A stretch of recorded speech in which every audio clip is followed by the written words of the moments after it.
What we're working on today is transformations. You need to open up to the inside of your foldable where you see Chapter 4 transformations. And remember, there's 4 types of transformations. The first one is a translation.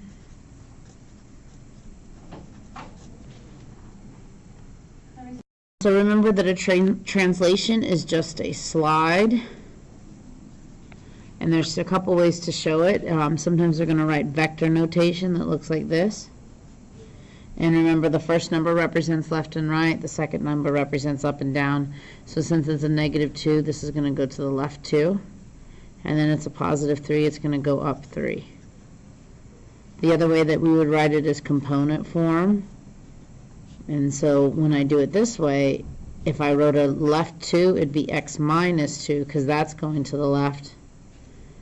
And the other one, y, if I wanted to go up, it'd be y plus 3.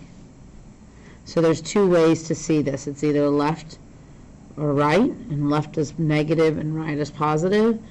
And then the other number goes up, which is positive, or down, which is negative. The next type of transformation is a reflection. Oops, I probably need to scoot that up. I'm writing straight forward, and that's hard.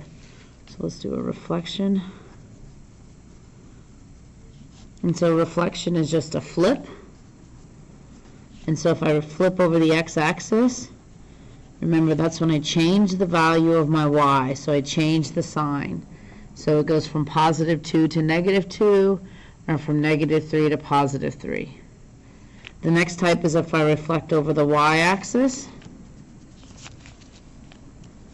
And if I reflect over the y-axis, instead of changing the x, this time the y, I change the x. So you're changing the opposite thing. And then the last one I have is over the line y equals x. And that's when you flip them. So xy becomes yx. You switch the order. All right, the next type we have is a rotation. And remember, a rotation is just a turn.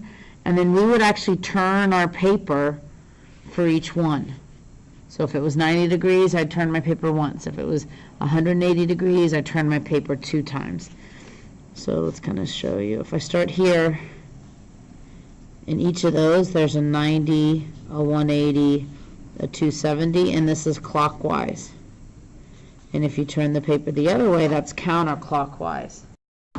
And so remember, I turn to the right if it's clockwise, and I turn to the left if it's counterclockwise. And we actually turn our paper.